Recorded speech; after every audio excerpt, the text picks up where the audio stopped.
First attempt में ही मैंने SBI clerk का एग्ज़ाम क्लियर किया। एसबीआई क्लर्क भी मैंने 8 महीने में छोड़ दिया। आखिर मैंने ये सब कैसे किया और क्यों किया, मैं इस वीडियो में आपको बताऊंगा। तो मेरा बैकग्राउंड था एग्रीकल्चर का। मेरा बैंकिंग से कुछ लेना देना नहीं था, लेकिन एग्रीकल्चर कंप्लीट होने के बाद 2023 में फिर 2022 में मैंने IBPS SO का एग्ज़ाम दिया था, जिसका प्रीलिम्स सिमिलर बैंकिंग जैसा ही होता है। मेरा प्रीलिम्स क्लियर हो गया विदाउट एनी एफर्ट्स, मतलब मैंने ज़्यादा प्रिपरेशन कुछ किया ही नहीं था, लेकिन प्रीलिम्स मेरा क्लियर हो गया। मेंस निकला नहीं तो, लेकिन मैंने उसके बाद अज्यूम किया कि मेरा क्वांट रीजनिंग बेटर है थोड़ा नॉर्मल कैंडिडेट से, तो मैंने बैंकिंग की तरफ जाना सही समझा कि एक बार जॉब मिल जाए उसके बाद मैं किसी दूसरी फील्ड में स्विच कर लूँगा। इस तरीके से मैंने बैंकिंग में जाने का प्लान किया। तो 2023 के स्टार्टिंग में ही मेरे एक दोस्त ने MBA करने के लिए क्वांट रीजनिंग का कोर्स लिया हुआ था अनअकैडमी से। मैंने उससे शेयर करने को बोला, उसने मुझसे वो शेयर किया। 15-20 दिन तक मैंने वो कोर्स देखा। उसके बाद मुझको कोर समझ गया कि मतलब पढ़ना क्या है, क्या सिलेबस है और कंपटीशन क्या है, इतना मुझे समझ गया। उसके बाद मैंने बस सिलेबस एक पेज पे लिख दिया कि क्वांट का इतना सिलेबस है, रीजनिंग का इतना सिलेबस है और इंग्लिश का ये सब है। क्वांट तो मेरा ठीक ही था क्योंकि मैथ्स मेरा अच्छा था। रीजनिंग तो सबके लिए लगभग इजी होता ही है। इंग्लिश मेरा वीक पॉइंट है, तभी था अभी भी है। लेकिन जो मैंने प्रिपरेशन किया वो स्ट्रेटजी ऐसी बनाई कि फर्स्ट अटेम्प्ट में मेरा SBI क्लर्क क्लियर हो गया। तो मेरा डेली रूटीन ऐसा था कि जैसे मैंने सिलेबस बनाया तो क्वांट के टॉपिक है परसेंटेज, रेशियो या फिर टाइम एंड डिस्टेंस, ऐसे मैंने 10 पॉइंट लिख दिए। फिर रीजनिंग के मैंने 10 पॉइंट लिख दिए। और इंग्लिश का तो ये ऐसा था कि टॉपिक नहीं था, मैं मॉक देता था। और एक्स्ट्रा वीडियोस है निमिषा बंसल के यूट्यूब पे वीडियोस हो गया, रैंडमली एरर डिटेक्शन या फिर ग्रामर का कोई भी 1 घंटे का वीडियो स्पीड बढ़ा के डेली देखता था। इंग्लिश के लिए ज़्यादा एफर्ट्स नहीं दिए, बुक्स पढ़ता था मैं ताकि मेरी इंग्लिश ठीक ठाक रहे। मैं आपको ये नहीं कहूँगा आप सेम कीजिए, आप कुछ और भी कर सकते हैं, क्योंकि मेरा इंग्लिश कभी अच्छा था ही नहीं, मुझे इतने खास मार्क आए भी नहीं। एवरेज मार्क आते थे, जैसे 30 मार्क में से मुझको 20 या 22-25 तक आ जाते थे। क्लरिकल एग्जाम की बात कर रहा हूँ, ज़्यादा उससे कभी मार्क आए ही नहीं। डेली रूटीन ऐसा था कि मॉर्निंग में मैं उठा तो फिर मैंने जो 10 वीडियोस या फिर 10 टॉपिक लिखे हुए क्वांट के, उसमें से एक टॉपिक का वीडियो देखूंगा। ज़्यादातर कौशिक मोंटी सर के जो 1 वीडियो 1 चैप्टर है वही देखे, उसका वीडियो देखूंगा। अगले 1.5 घंटे तक मैं बस सिर्फ वीडियो देखता था एक ही टॉपिक का। फिर उसके बाद रीजनिंग का एक वीडियो देखता था कि इस टॉपिक का आज वीडियो देखना है। तो नेक्स्ट 4 दिन तक मैं उसी टॉपिक को लेके बैठता था, मतलब 2 दिन वीडियो देखे, नेक्स्ट 2 दिन प्रैक्टिस किए, क्वेश्चन सॉल्व किए या फिर मॉक दे दिया, क्विज लगा लिए सेम टॉपिक की। 4 दिन तक मैं बस उसी एक ही टॉपिक पे रहता था।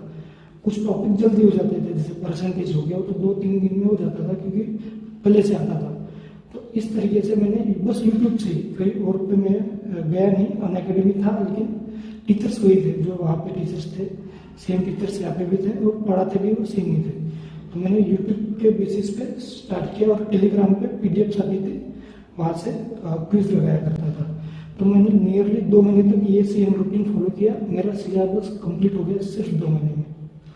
लेकिन मॉक में स्कोर नहीं आता था। जैसे क्लरिकल की बात करें तो 50 तक आता था 100 में से, और RRB का जो था 80 में से मुझको 35-40 आ जाते थे।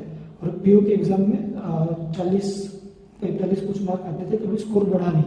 फिर 2 महीने के बाद मैंने मॉक टेस्ट खरीदा फर्स्ट टाइम।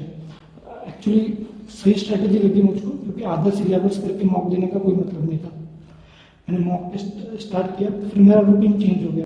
मैं मॉर्निंग में मॉक देता था, उसको सॉल्व करता था, जो टॉपिक मुझे नहीं आए उनके वीडियोस देखता था। आधे घंटे का कोई फास्ट वीडियो या फिर जो स्पेसिफिक उस टॉपिक का वीडियो, और उसके बाद क्विज लगाता था उसी दिन सेम डे। वो मॉक कंप्लीट हो गई। फिर रीजनिंग का तो उतना एफर्ट दिया ही नहीं क्योंकि ईजी लगता था, प्रीलिम्स लेवल का।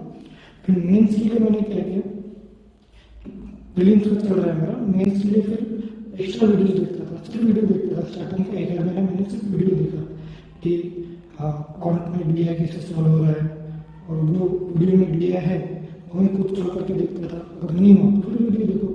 फिर मैंने रीजनिंग में तो सिर्फ ये देखा puzzle, other sitting arrangement main clear का बस उतना ही किया, ज़्यादा एफर्ट स्टार्टिंग में दिया नहीं, इसलिए मॉक में स्कोर भी मेरा कम आता था। लेकिन इसी बीच क्या हुआ कि IDPM में मेरा जॉब का सिलेक्शन हो गया। स्टडी मैंने डिसकंटिन्यू कर दी, लेकिन 5 महीने बाद मैंने वो जॉब से रिजाइन कर दिया और जो रिजाइन किया उसके 10-15 दिन के बाद SBI क्लर्क का पी हुआ मेरा। पी देने के बाद मैं ये समझ गया कि निकल सकता है अपना, क्योंकि SBI का जो पी है उसमें कभी कभी लक भी काम में आता है। बहुत लोग ऐसे होते हैं जिनका मेंस निकल सकता है, उनकी कैपेसिटी है उनकी, लेकिन प्रीलिम्स ही नहीं निकल पाता, कॉम्पिटिशन नहीं बना पाता है। मेरा प्रीलिम्स निकल गया और मैं मेंस का स्टार्टिंग किया, मतलब प्रिपरेशन स्टार्ट किया प्रीलिम्स के बाद। पहले जो पढ़ा था 2-4 महीने पहले रिजाइन, मतलब जॉब ज्वाइन करने के पहले, वो तो दिमाग में था, लेकिन आउट ऑफ प्रैक्टिस हो गया था। मैंने सिर्फ क्या किया, मॉक लगा, मेंस की मॉक लगा, और मॉक में से जो टॉपिक मुझे नहीं आता था उसकी वीडियो देखो, उसी टाइप के क्वेश्चन सॉल्व करो, दूसरे दिन या तीसरे दिन फिर से मॉक लगा। सेम साइकिल में रिपीट करता गया नेक्स्ट 1.5 महीने तक। फिर मैं 2024 में फिर मेरे ख्याल से 26 तारीख को मेंस हुआ। मेंस में क्योंकि करंट अफेयर्स ज़्यादा मैंने पढ़ा नहीं था, सिर्फ क्रैश कोर्स जैसा कुछ किया था कि वीकली अफेयर्स देख लिए, फिर लास्ट 3 महीने की वीडियोज देख लिए, उसमें ज़्यादा स्कोर हुआ नहीं।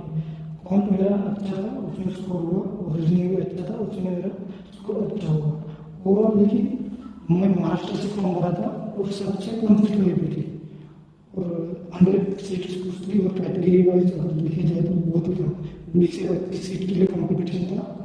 और महाराष्ट्र से बाकी स्टेट में कट ऑफ बहुत कम होने वाला था, मैंने इसका वो क्लियर था, लेकिन मेरा वो क्लियर हो गया एकदम। उसी फर्स्ट अटेम्प्ट में मेरा SBI क्लर्क का एग्जाम क्लियर हो गया। मुझे लगा नहीं कि क्लियर हो जाएगा, लेकिन जस्ट कैटेगरी अच्छी थी या फिर क्या था, मेरा एग्जाम क्लियर हो गया। लेकिन मैं उसके बाद SBI क्लर्क छोड़ दिया, फिर थोड़ा जॉब ऐसा है मैंने कि लोग छोड़ रहे हैं।